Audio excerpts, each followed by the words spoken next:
Hey everyone, welcome to today's gratitude and affirmation practice. Thank you so much for being here. I just had such a good day. So, number one gratitude, I just got done dinner with my friend. I haven't seen her, I guess, since April. So, we had a really good time out. Great food, great conversation. I caught her up in my life. She caught me up in hers. Seems like we had some similar patterns in our life. But anyways, yeah, it was great. So, number two, after dinner, I took like a nice walk. Oh, it was like so breezy and cool, and it just felt really good. And I don't know, downtown, just being by water is beautiful. So I had a really good time just relaxing. And then now I just drove to parking lots. They have really good lighting. And so doing the video with you guys before I head back home. Number three. So before that, I ended up going riding today.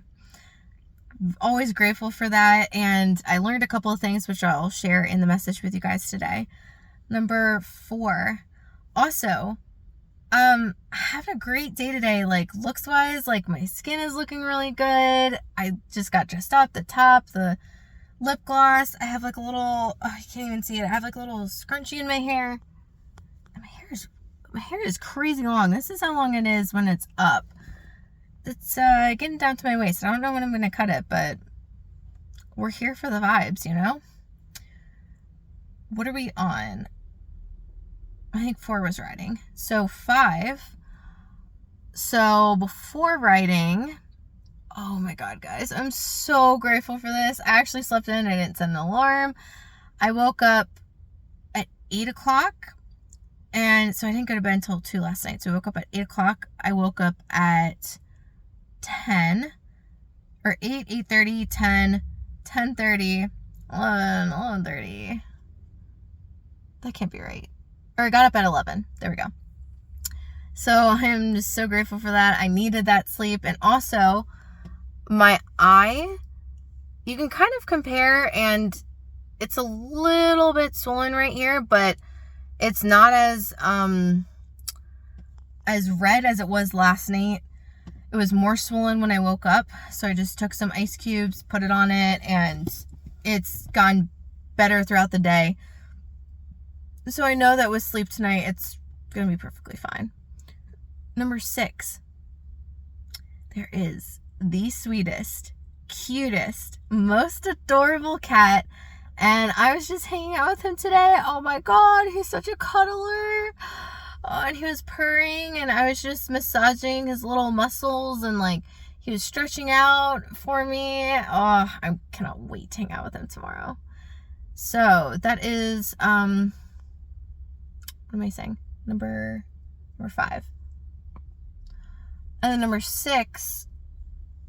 So I messaged Taylor, and I was like, hey, Barnes & Noble's having a 3 for $20 book sale on romance. I was like, we should go. And then we should also hit up the crystal store on the mall. And so we did that. Number 6, grateful I got to go to Barnes & Noble's. I did buy books. This is the first time I have bought books. Oh my God. It's got to be like at least 10 years. 10 to 12 years.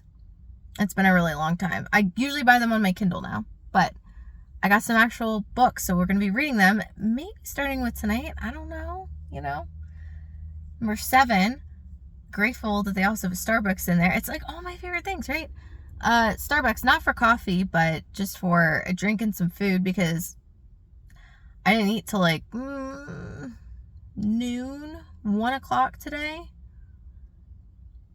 And then number 8, we went to the crystal store, and we had maybe 10-15 minutes, and then I had to go, but it was such a good time in that crystal store. And I was wearing some new shorts that I got, and was just feeling really good in a tank top and shorts, and not all hot and sweaty. And I ended up taking that to riding. I was going to change, and I was like, screw it, this is what we're wearing today.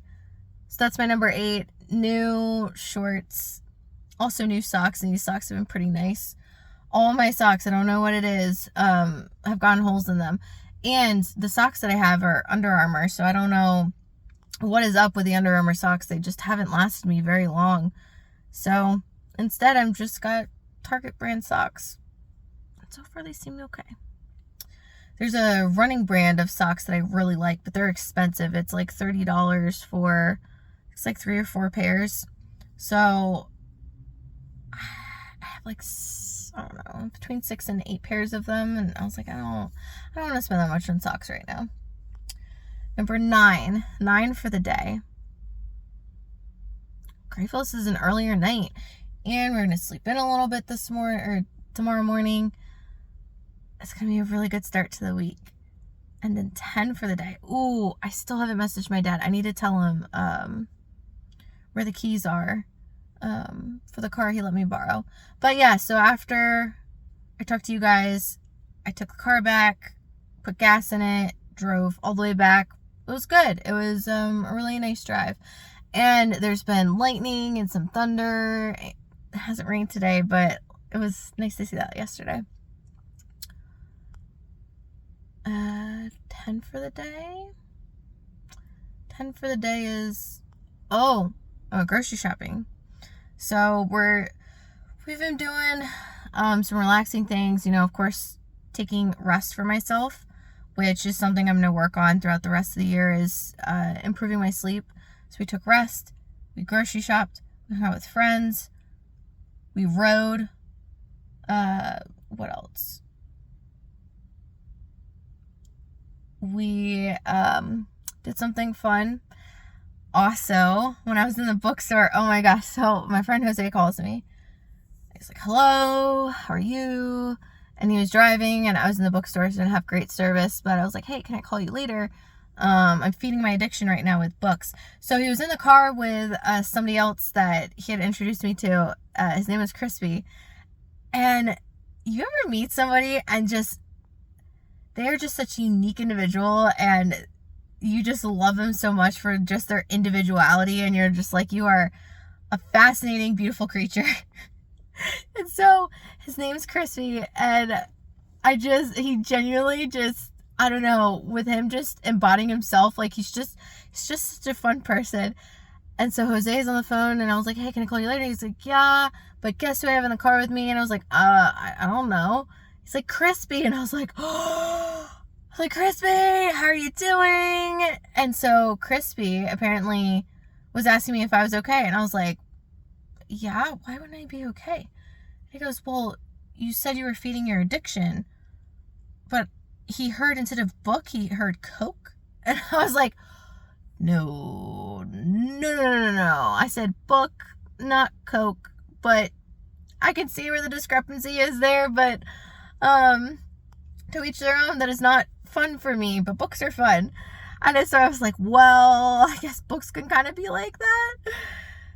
It was really funny. But on the way back, I think I'm going to give him a call. And if not, then there's D&D tomorrow. So I don't know if I told you guys, I've started to play D&D again. Or, for lack of a better sense, like listening into D&D. And I played a one-shot with them, which was really fun. And I think I need to reach out to one of the friends and say, hey, like, I'll help play monsters. I just have a lot of stuff going on, so I'm like, I don't want to play a character and then not be able to be consistent. But it's been a lot of fun so far. And I'm just building up little things in my life again. I've not got to do the podcast with John. We were shooting for Saturday. You all know how that turned out. And then today, it was just, again, I took sleep for me. And then I was like, well, I have 2 hours before I ride, so I need food. I'm going to go out and do this thing and then see if my sister-in-law wants to join me and then go riding. And I just legitimately haven't had time. So hopefully maybe this coming weekend, because I don't really think I have a lot planned. I think it's first Saturday downtown, so I'm going to hang out with a new friend as well and then see what happens. Okay, so, and there's one other thing. Number 12, gratitude. Grateful. I'm going to, because of everything that happened, I didn't get a chance to send off my non-working mic. That'll be tomorrow. But I'm really excited because I don't know if I told you guys, I ordered a new mic. And I hope it works. I'm ordering it from Guitar Center, so I'm hoping that they do some sort of testing to ensure that it works. And if not, they have free 45-day returns, and I just double checked their policy. It's something that I should be able to return. And there's one near me. It's like 30-40 minutes away. So if needed, I can return it and we'll try again. But also to think about it, when you have little detours like this, it's almost like you're on the right path, because you know you're getting closer and closer to breaking a barrier with that. I'm excited. I'm excited to get into music. So, message of the day. I'm going to quote, okay, so I'm also writing things. I'm not going to tell you what that is. Between now and next year, something will be coming out. And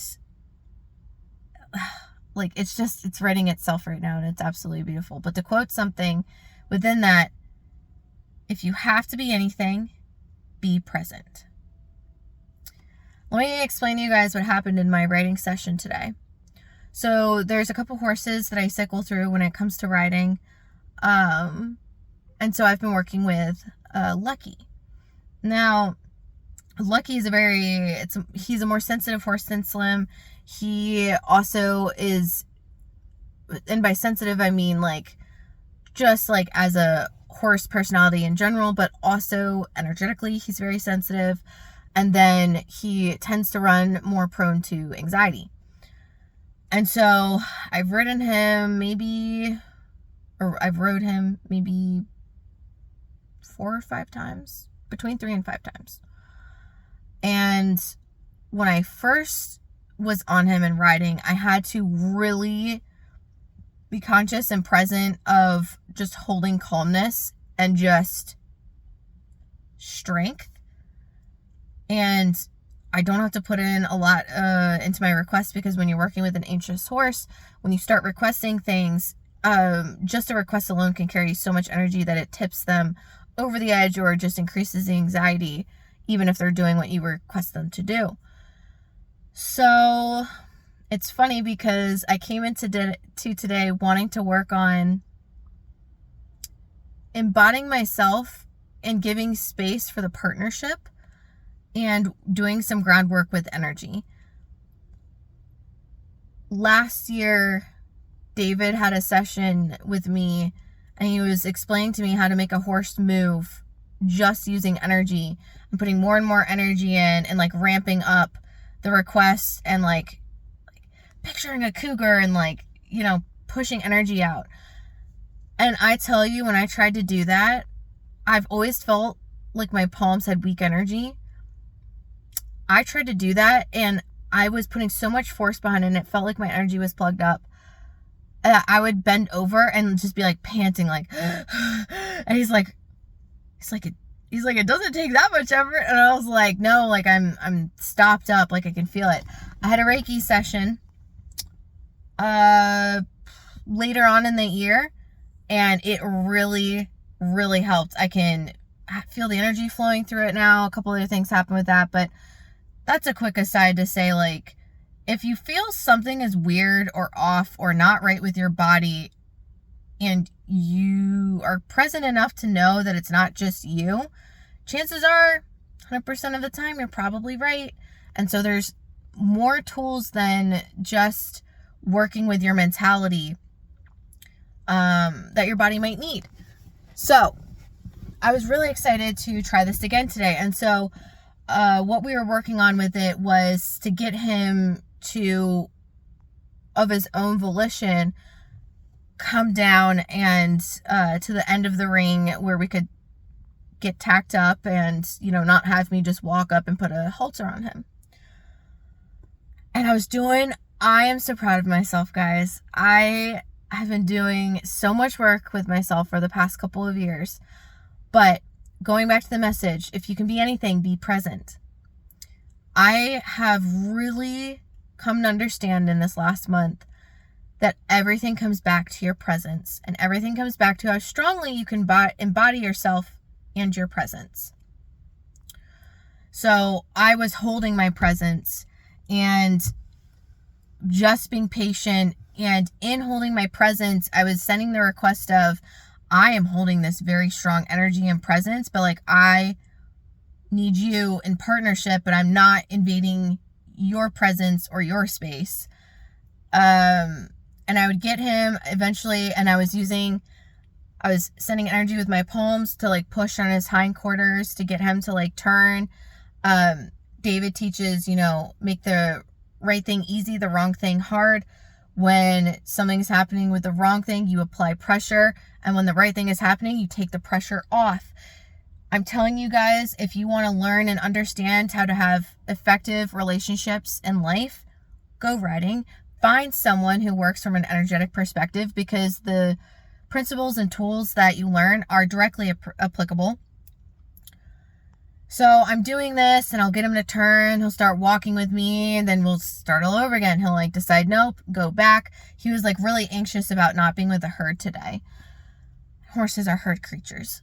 And so halfway through, David's like, recognize that when he turns to you, when he starts following you, that you probably don't have much buy-in as you think. And I was like, oh, okay, good to know. And so I just continued it. It was doing the same thing. And the band of horses that he usually hangs out with came up to the fence. And then he started getting a little antsy. And then they were having their whatever over the fence. And so I backed off. And then David came up and ended up haltering him anyways. And we're leading him down. I was so proud of myself, because when I would do things, oh my gosh, I remember when I first started riding, and I would have so much anxiety or like defeat, or like learned anxiety, or just frustration because I couldn't get the results. And I call it performance anxiety, not performance anxiety as in, oh my God, I'm performing and there's all this pressure. But performance anxiety in the sense of, oh my God, if I don't perform, I'm punished. And so, or like if I don't perform or don't do things exactly to get exactly the way that they were told, or exactly how they need to be to get the end result, I'm a failure. And then that usually resulted in punishment. And so I've done a lot of work with this, but the thing that I was most proud of today is when we first went into the exercise, when he was talking about it, I came in, I got a little like defeated already, but I pulled my energy back up, and I was like, no. I was like, that's fine. We can feel like that, but we're going to hold our presence. We're going to hold our bubble of energy and strength and our being. And I went into it with that mindset. And so for the rest of the time, no matter what happened, I literally was just so strong with my energy and in my space. And I had someone tell me yesterday from the energy session with horses, she was like, I had asked her a question, like, I'm very sensitive to energy, and a lot of times it feels like I'm holding an electric fence because I have so much, so strong, so potent energy that's running through me. What do I do about that? Because I can ground it, I can send it off into the earth and whatnot, but it's like not enough. And she's like, I was thinking about that, but the only thing keeps coming to my head is, don't dim your light, don't dim your energy. Be you. And it's really stuck with me all today. Again, going back to presence. And so one of the things that I have learned is about presence. We try and change all these things about ourselves. We try and change all the emotions that we feel, our thought processes, and anything that does not fit where we want to go, how we want to be, how we want to think, how we're perceiving all of this. Like, if anything doesn't match what we think is needed for the end result, we try and change it or get rid of it. Not understanding that presence is fully embodying everything about ourselves and not needing to change anything. It's when you do not embody, when you do not accept, when you are trying to change something that doesn't actually need to be changed, that is when you have inconsistency. That is when you get stuck in the in-between or the incongruencies. And so by me fully accepting all of me and how I felt in that moment, I was able to just hold such a strong presence. I really felt it. That no matter what else was happening, I was going to be grounded and fully present. And then, of course, the energy work was really exciting to see that I could do that as well. And through the lesson as well, I learned, because the entire lesson was, okay, he's in an anxious, amped up state. I can't just start requesting things. We need to somehow work into a session calmness and just calm of being. And I started requesting differently. So the way that I've learned with writing is you ask again, you ramp up and ask, you ramp up and ask. And so with that, the pressure increases as well. First is an energy request. So you're picturing in your mind, you're sending energy, you're requesting. Second time, same thing. Third time, it's like the verbal walk. The fourth time, squeeze, walk, and I tried something completely different today that I'm going to start applying in life. Instead of leading with a request, I led with a state of being. And so the state of being that I was holding was calm and just very solid peace of presence. But what I did instead in each request, walk, trot, fast trot, canter, all of those have ramped up energy because you're doing something with additional energy. And so what I did is I would ramp up the calmness and the peace, so that way his body, his state of being would get to understand, oh, it's not my anxiety grows and there's all this energy and I can't do anything with it as I ramp up. It's over time. I'm hoping what this will communicate is, as you ramp up requests, therefore you get just more peaceful and more clear.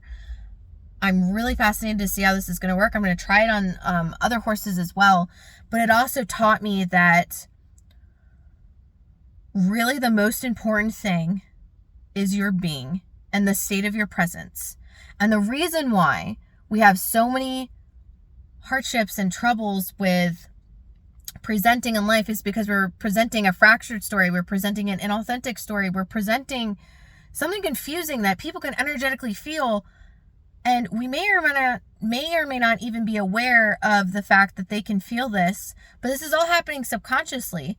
And if you're consciously present of it, then you start having, you feel like a fraud, you feel incongruent, you feel terrible about yourself, right? But instead of owning these pieces and not requiring them to change, but just knowing that presence is the full embodiment of all your pieces and parts in the moment, we tend to fragment.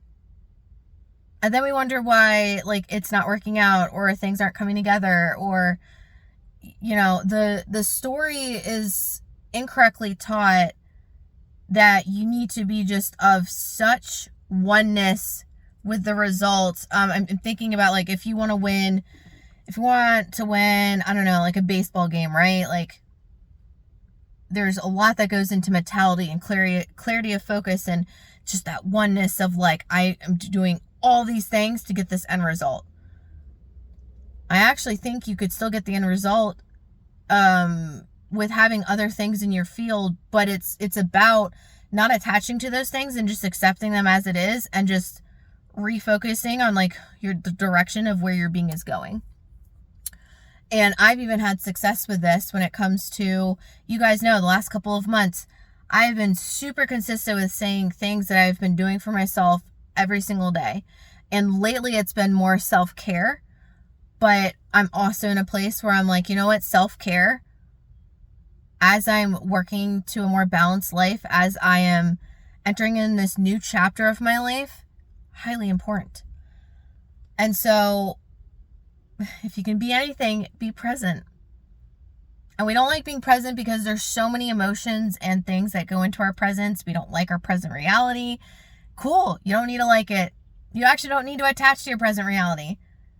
but to fully embody your presence. You want to know those people that get looked at everywhere they go, that you can feel them when they walk into the room, that when they walk into a room, the energy shifts?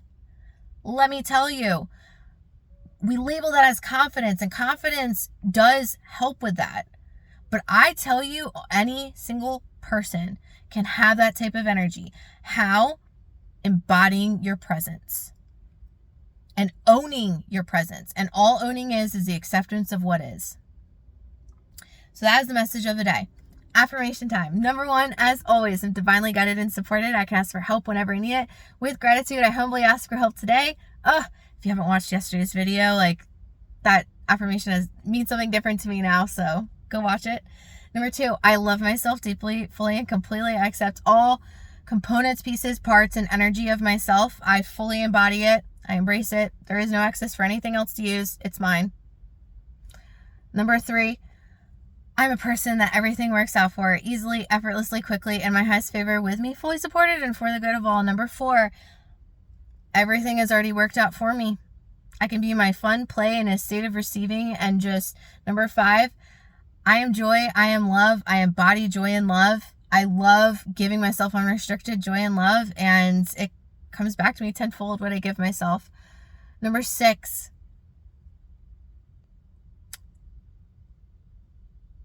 I allow myself to be fully present, unattached, unburdened, free of any obligation or expectation. Anything that is such just rolls right off. I can be in my freedom, fun, and play. Number 7, dreams are working out for me. I don't know. Dreams are working out for me. Number 8, I have anything I ever need, and all of my deepest desires are in my present reality. I'm excited to engage with what's next. Number 9, I am living my best life, and everything reflects this. And I'm unstoppable. And 10 for the day. What a beautiful day to be alive. Let's claim the day, our experiences, appreciate what we have going on, and recognize that we are powerful co-creators of this. But that is all for today, guys. Thank you for joining me. Thank you for listening. And, I hope a lot of these lessons and tools are helpful to you. If you want to work with me, go to my website. It's linked at the bottom. Send me a DM. Working with people who are going through major life shifts, experiences, want a major change in their life. If you feel called, you know right where I am. All right. Love you guys. Bye.